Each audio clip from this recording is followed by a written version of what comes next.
Muy buenos días, muy buenas tardes, muy buenas noches. Bienvenidos a esto que se llama Cumbre de Líderes New York 2024, Conectando Generaciones. Y aquí seguimos con más invitados especiales. Hemos tenido unas conversaciones maravillosas en este preámbulo de lo que será Cumbre de Líderes en New York, 11 y 12 de octubre. Aquí en la pantalla puedes tener toda la información para que adquieras ya tu entrada, para que juntos nos gocemos en el Señor, para que juntos podamos disfrutar de una palabra viva, una palabra fresca, de un mensaje el cual nos empodere y nos capacite, un mover fresco del Espíritu Santo también, y la comunión, la coinonía con nuestros hermanos, ministerios, pastores, líderes, empresarios que van a estar ahí juntos en armonía, como dice la palabra del Señor. Va a ser un tiempo de mucha bendición. Te animamos a que asistas, pastores, líderes, con tus liderazgos también. Vamos a tener una conferencia especial también el día 12 para jóvenes, así que todo está listo para que este 11 y 12 estemos aquí en Cumbre de Líderes New York 2024, Conectando Generaciones, y aquí con un invitado especial, nuestro pastor Efraín Gaciola, a quien le damos la cordial bienvenida. Pastor, ¿cómo estás? Qué bueno que estás aquí con nosotros. Muchas gracias. Gracias por la invitación y por la conversación que vamos a tener hoy. Estamos muy emocionados por Cumbre de Líderes, por lo que Dios está haciendo en esta área de Nueva York y lo que va a hacer ese fin de semana, especialmente con los jóvenes, porque pues, los jóvenes son el futuro, ¿no? Son la generación que nos siguen, y si no invertimos en ellos, pues ahí muere la cosa, ¿no?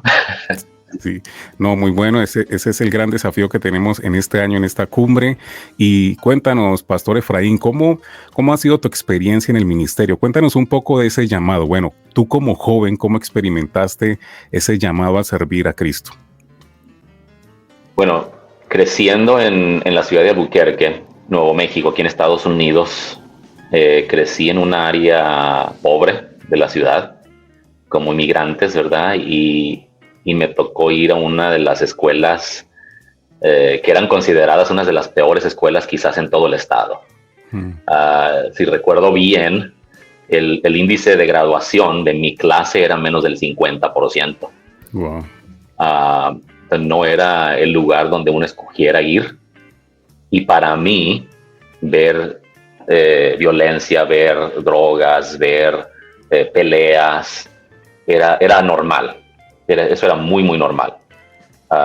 No fue hasta muchos años después cuando me comencé a dar cuenta, ya de adulto, que eso no es normal en las escuelas.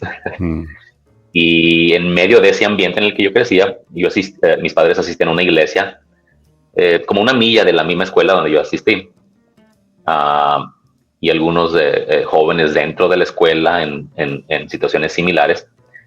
Pero yo sentía en mí un llamado diferente, un deseo de servirle al Señor desde muy temprano.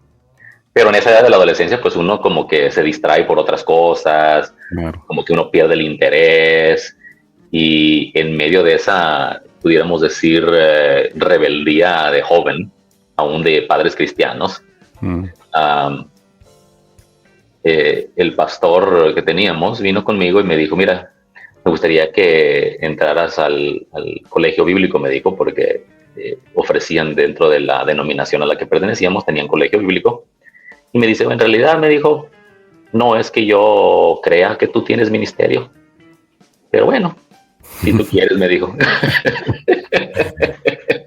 y ese llamado que Dios había puesto en mí fue reavivado hasta 17 años, y le dije, no, pues yo quiero. Y cuando yo dije yo quiero, hice un compromiso con el Señor en ese momento. Y comencé a estudiar. Mientras comencé a estudiar, comencé a ir a la universidad simultáneamente. Y fue donde comencé a ver esa necesidad de la juventud, el dolor de la juventud. Especialmente esos jóvenes que vemos con problemas, con dificultades, en pandillas, todo tipo de situaciones. En realidad es porque están doliendo. Claro. ¿Verdad? Y como que comencé a notar eso, y ahí fue donde se encendió esa pequeña llama que ahora a través de los años, ¿verdad? Ya años de experiencia, estamos hablando ya de más de 2 décadas, ha ido aumentando. Claro. Ese fue en esencia mi comienzo ahí en ese ministerio. Me llama la atención, bueno, tú como tus padres ya eran o sea, naciste en un hogar cristiano.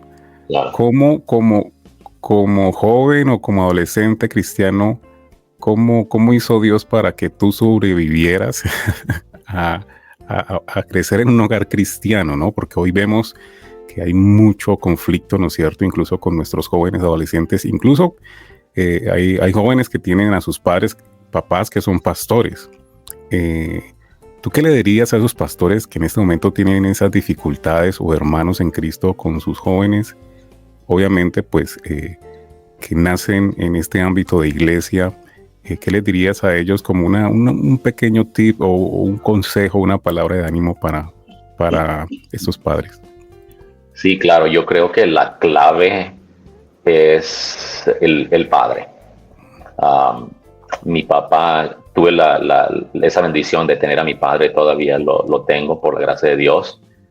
Y para él siempre la familia fue prioridad, aunque él entró al ministerio cuando yo estaba antes de mi adolescencia, ¿verdad? Ya después de adulto él entró al pastorado, pero él siempre le puso prioridad a la familia.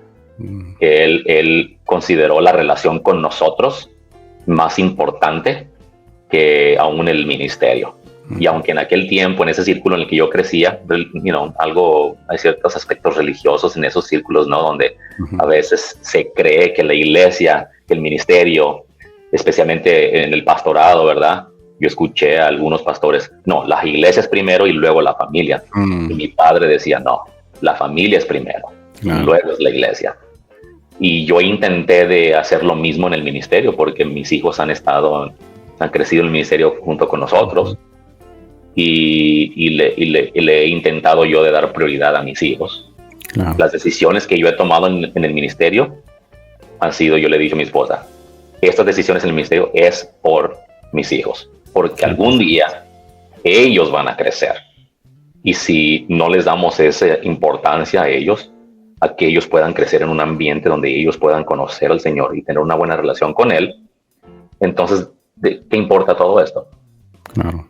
¿Verdad? ¿Qué importa? ¿Qué importa dedicar toda una vida con el intento de alcanzar a los que no conocen al Señor y que mis hijos no conozcan al Señor? Eso es lo que yo siempre me he preguntado, ¿verdad? Y yo miré en mi abuelo también eso, ¿verdad? En mi abuelo miré eso, el padre de mi mamá, que él también estuvo en el ministerio, que él miraba el valor de la familia también.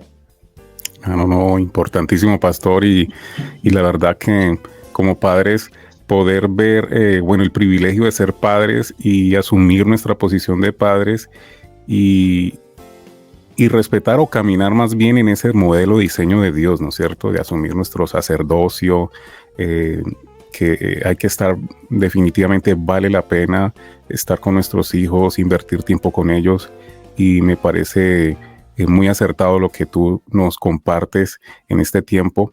Y a propósito también de ese tema con la crianza, con los jóvenes, también vemos a muchos pastores, a muchos líderes en sus comunidades que han tenido esa dificultad para conectar con los jóvenes, o sea, de presentar a Cristo de una forma asertiva y que los jóvenes capten este mensaje.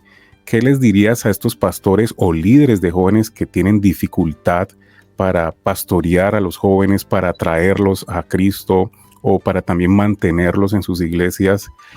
Más allá, obviamente que hay muchas estrategias que son importantes, tenemos que exponernos ante el conocimiento bíblico y bueno, ¿por qué no decirlo? También a espacios como Cumbre de Líderes, que son espacios donde nos podemos nutrir y podemos adquirir herramientas para que podamos desarrollar con más eficacia el ministerio. Pero tal vez en este momento algún pastor o ministerio que nos escucha, que trabaja con jóvenes, que se siente desalentado, desanimado, ¿qué le podrías decir a ellos para seguir en este llamado? Sí, claro. Yo creo que en ocasiones especialmente entre más crecemos en edad, ¿verdad? Perdemos el contacto con la juventud y no les damos la prioridad que necesitamos darles. La juventud debe de ser siempre el futuro de los ministerios de liderazgo que ejercemos, y cuando no le damos esa importancia, comenzamos a perder contacto con esas generaciones, ¿verdad? Ya estamos en la generación alfa, que viene siendo, yo tengo un hijo que ya es generación alfa, ¿verdad? Volvió a reinicio, ¿no? Ya la X, Y, Z se acabó, vuelve la alfa, empezamos de nuevo. Y ahorita estamos trabajando con la generación, la generación de mis hijos adolescentes, la generación Z, ¿verdad? Y a veces hemos perdido la comprensión de esa generación y queremos que se asimilen ellos a nuestras generaciones, ya sea la X o milenial, y el mundo ha cambiado. Eso es lo que mi hija nos decía el otro día: el mundo cambia, cada generación el mundo va cambiando. ¿Y por qué queremos que encajen dentro del molde de mis abuelos, de mis padres, o aún de mi generación? Como ellos adoran a Dios, no es diferente. Yo crecí en un ambiente cristiano, ¿verdad? En una iglesia pentecostal donde pues todo es muy emocional y mucho energía se le mete ahí a la adoración, ¿verdad? Y podemos estar horas y horas y horas adorando y cantando al Señor. Pero estos jóvenes de hoy en día, que están 18, 17, 15 años de edad, no conectan con esa cultura. Pero eso no quiere decir que no tengan una profundidad con el Señor. Claro. Y entonces, en vez de rechazarlos, es comprenderlos, porque al final del día lo que importa es que tengan una relación genuina con Jesucristo. Eso es lo que importa. Cómo ellos adoren al Señor, cómo ellos respondan en su adoración, en su oración. No tienen que orar como yo para tener una relación profunda con Dios. Y cuando comenzamos a comprender estas cosas y comenzamos a comprender los cambios que han sucedido, estamos hablando de una pandemia que no había sucedido en 100 años, que ellos vivieron, unas traumas que ellos experimentaron por causa de lo que vivieron, que ha definido sus maneras de ver el mundo. Claro. Su manera de confiar en otros, su manera de relacionarse con la gente, ¿verdad? Mi hija comenzó la high school en una pantalla, así como estamos hoy en día. Entonces, todo su primer año, casi las relaciones eran por medio de una pantalla. Eso afecta. Claro. Y cuando comprendemos esas cosas, comenzamos a extenderles gracia, así como nosotros queríamos que nos la extendiéramos a nosotros cuando éramos de edad de ellos, ¿verdad? En vez de que nos dijeran rebeldes o qué sé yo. Claro. ¿Verdad? ¿Qué es lo que nosotros queríamos, esperábamos de los líderes? Y como que cambia el paradigma, ¿verdad? Nos hacemos niños otra vez para comprenderlos y poder guiarlos de una manera más sana, pudiéramos decir, de una manera más efectiva, más eficiente, más profunda quizás. Me encanta lo que dijiste de volvernos a ser niños, de tal vez bajarnos al nivel o sea, tener nosotros esa capacidad de bajarnos de ese pedestal que tenemos, de ese paradigma, como tú dices, y permitirnos el decir está bien escucharlos, está bien comprenderlos, está bien interesarnos, ¿no es cierto?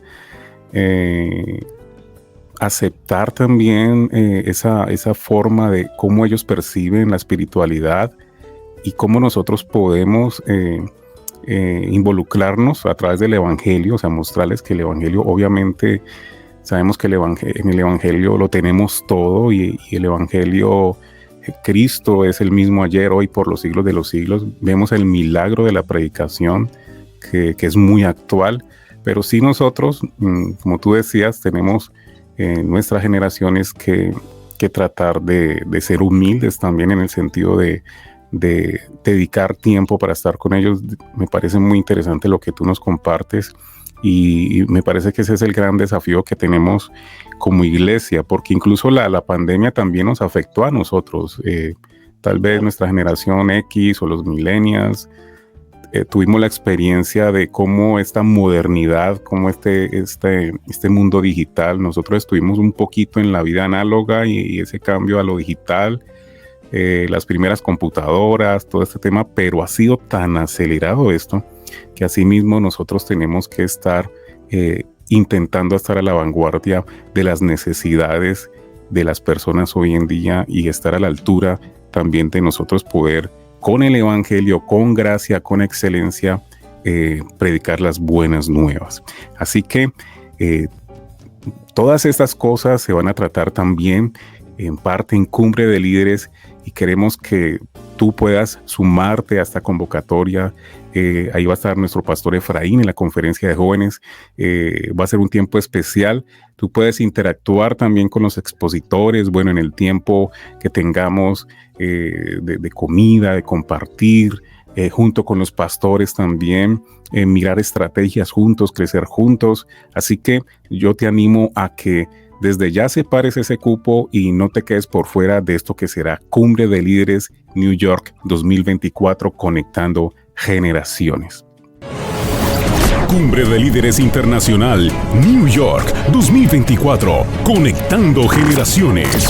El congreso donde líderes, ministerios, empresarios, influencers, emprendedores y profesionales se dan cita a la cumbre de líderes de habla hispana de mayor crecimiento e influencia de New York. Cumbre de Líderes Internacional New York 2024, conectando generaciones. Edmundo Guillén, Berlín, Madrid. Kenia Sabino, Fernando Aragón, Jessy Rojo, Beria Gaxiola, Eunice Pons y la participación especial de la adoradora Isabel Valdés. Y este año, cumbre simultánea para jóvenes en un mismo lugar.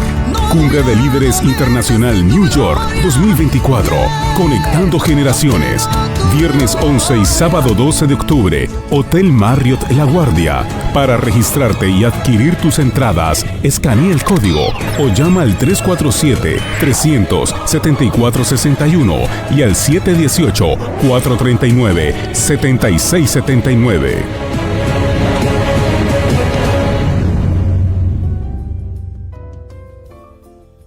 Claro que sí, muy bien. Estamos aquí en Cumbre de Líderes con el pastor Efraín Gaxiola. Él nos está platicando temas muy interesantes que nos están ayudando aquí. El aporte es interesante para que nosotros podamos como iglesia seguir asumiendo este reto de pastorear, bendecir a las nuevas generaciones. Y pastor, yo te quería preguntar, como líderes cristianos, ¿en qué área deberíamos de estar enfocados para ser más asertivos, para ser iglesia en esta era en la que vivimos? Yo creo que es muy importante conocer los intereses de la juventud, de las generaciones de hoy en día. Y conociendo los intereses, entrar en esas relaciones profundas con ellos es muy importante, ¿verdad? Hace tiempo hablaba de cómo mi padre fue de gran influencia para mí, ¿verdad? No todos los jóvenes tienen a sus padres, pero necesitan una figura de padre. Y la iglesia es el mejor lugar para poder ser padres, por eso les llamamos padres espirituales. Pero así como un padre debe de ver a los hijos, deberíamos de ver a estos jóvenes también. Entrar en la vida con ellos, sin temor de hacer el ridículo, sin temor de no saber. A veces queremos tener todas las respuestas y la verdad es que no tenemos que tener todas las respuestas, ¿verdad? Como John Maxwell, ¿verdad?, ha dicho en sus escritos, que a nadie le importa qué tanto sabes hasta que saben qué tanto les importas. Y por ejemplo, ¿verdad?, el día de hoy yo comienzo un grupo en hogar, le llamamos nosotros grupos de amistad. En otros lugares les dicen células o qué sé yo, grupos de vida. Y hoy comienzo un grupo en inglés con jóvenes.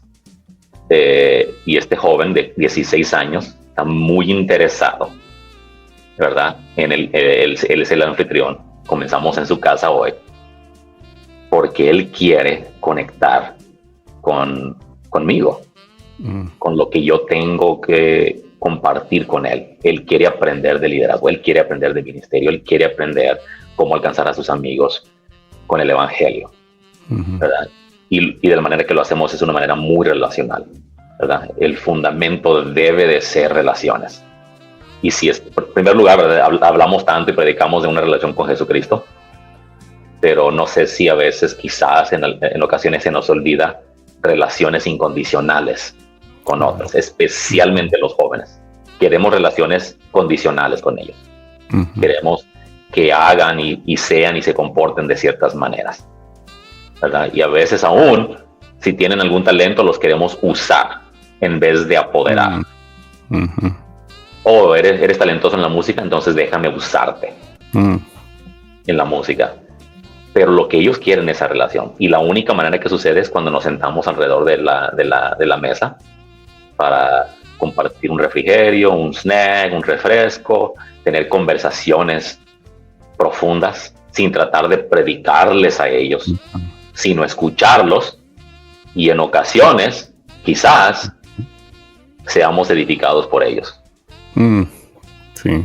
¿Verdad? Y eso es lo que, ese es el segundo grupo de jóvenes en inglés que estamos abriendo en estos últimos meses, ¿verdad? Y el primero que comenzó mi esposa, si escucharan las conversaciones que estos jóvenes, adolescentes y aún niños en el grupo comparten cuando ellos ven la palabra de Dios, pero la perspectiva que ellos tienen, tan poderosa e importante por causa de las experiencias que ellos han tenido, y nos dan una perspectiva muy diferente a la que tenemos nosotros, que edifica nuestras vidas, edifica nuestra relación con Dios. Y cuando les damos ese valor a ellos, que ellos tienen algo que contribuir a una de nuestras vidas, a nosotros, y estoy hablando de ya, como mencioné, ¿verdad?, más de 2 décadas en el ministerio, y que estos jóvenes de 15, 14, aún de 7 años, puedan compartir algo en mí, y nosotros como líderes y pastores tengamos esa apertura, esa disponibilidad, cambiar ese paradigma de que podemos escuchar del Señor de cualquiera, así como el profeta en la escritura, ¿no? Que aún el asno le habló. Sí. Sí.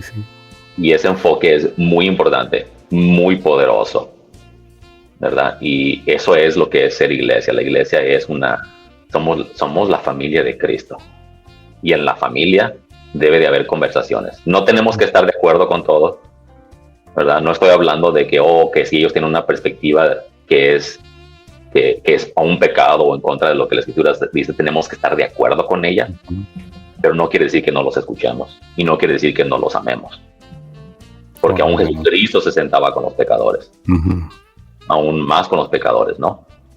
Entonces, en vez de hacer el evangelio complicado y difícil, hacérselo sencillo. Y eso comienza con esa conversación, con esa plática, con esa merienda, ese refrigerio, esa comida. Yo creo que si hiciéramos más de esto y menos de predicar de que se van a ir al infierno, no estoy diciendo que lo hagamos, ¿verdad? Pero yo lo escuché de adolescente. Yo creo que lograríamos más en conectar con ellos. Como digo, no conociendo todo, no teniendo todas las respuestas, pero sí estableciendo una relación genuina con ella, incondicional. Esa es la clave, que sea incondicional. No, buenísimo, pastor. Muy buen ese aporte. Me suscribo a eso de ser nosotros genuinos, verdaderos, y porque esta generación silenciosamente está demandando eso. Intereses reales, aunque tal vez ellos tengan una manera diferente de comunicar sus necesidades. Vemos que es una generación que piensa, es una generación que quiere buscar una respuesta real, y creo que eso que tú dices es primordial, y es la esencia del discipulado, ¿no? Como decía el apóstol Pablo, incluso él dijo, toda la ley y los profetas, bueno, escuchaste, amarás al Señor con todo tu corazón, toda tu mente, todas tus fuerzas, y a tu prójimo como a ti mismo. Pero aún Pablo lo sintetizó en que todo se resume en amarás a tu prójimo como a ti mismo. Y vemos la importancia del ver que Dios mide nuestra espiritualidad no tanto, bueno, verticalmente, amo al Señor y estamos en nuestras iglesias, oramos, ayunamos, participamos de nuestras liturgias y todo eso, pero a la larga la espiritualidad Dios la mide es cómo nosotros estamos con el prójimo, cómo nosotros nos comportamos horizontalmente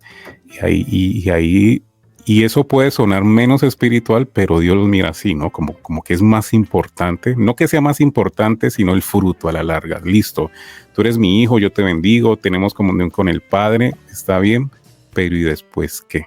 O sea que esa es la forma, me llama la atención mucho de cómo tú nos vemos el evangelio en práctica, ¿no? De forma práctica, con sencillez, con calidez. Vemos a Cristo incluso en su generación a través de preguntas, él cómo se conectaba con las personas. ¿Tú qué dices? ¿Tú qué piensas? A través de parábolas.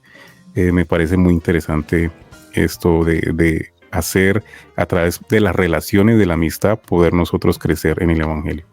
Claro que sí. Incluso yo extendería este reto, ¿verdad? Si pudiera, a los líderes y pastores, ¿verdad? Que se hagan la pregunta: si quiero amar a otros como Jesús, ¿cómo le haría, verdad? Entonces la respuesta sencilla es: si quiero amar a otros como Jesús, tengo que amar a otros como Jesús.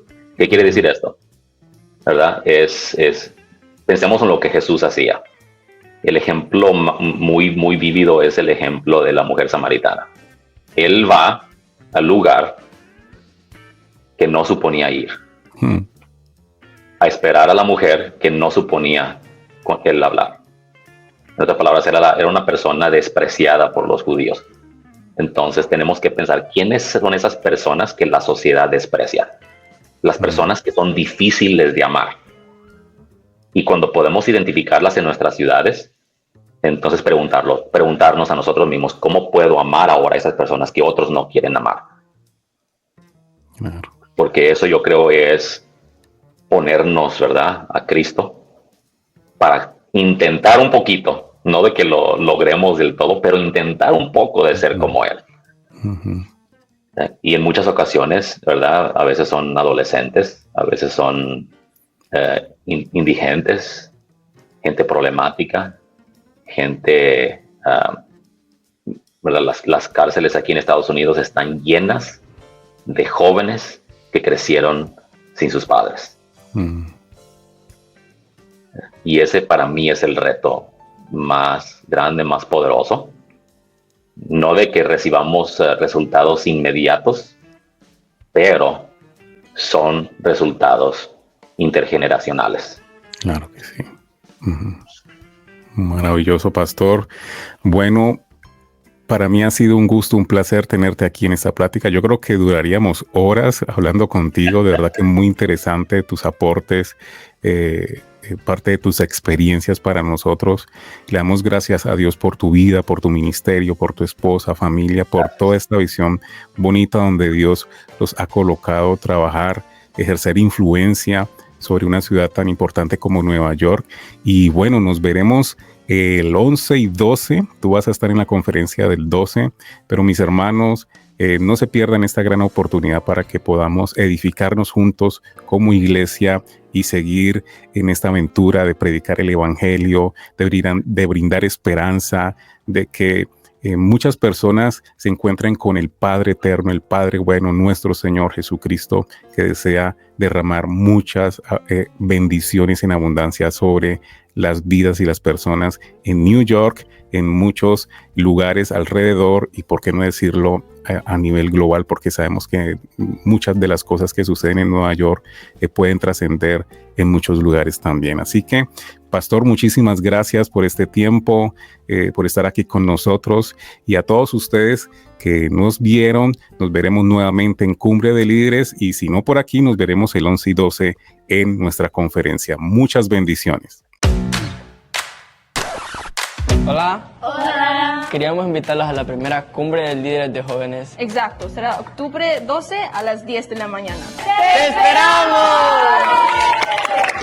Desde que yo te encontré, mi vida es pura alegría. Ay, es pura alegría y qué bueno es. Tú sabes lo mucho que me gusta tu compañía. Es que tu compañía Líderes Internacional New York 2024, conectando generaciones. El congreso donde líderes, ministerios, empresarios, influencers, emprendedores y profesionales se dan cita a la cumbre de líderes de habla hispana de mayor crecimiento e influencia de New York. Cumbre de Líderes Internacional New York 2024, conectando generaciones. Edmundo Guillén, Berlín, Madrid. Kenia Sabino, Fernando Aragón, Jessy Rojo, Beria Gaxiola, Eunice Pons y la participación especial de la adoradora Isabel Valdés. Y este año, cumbre simultánea para jóvenes en un mismo lugar. Cumbre de Líderes Internacional New York 2024, conectando generaciones. Viernes 11 y sábado 12 de octubre, Hotel Marriott La Guardia. Para registrarte y adquirir tus entradas, escanea el código o llama al 347-300-7461 y al 718-439-7679.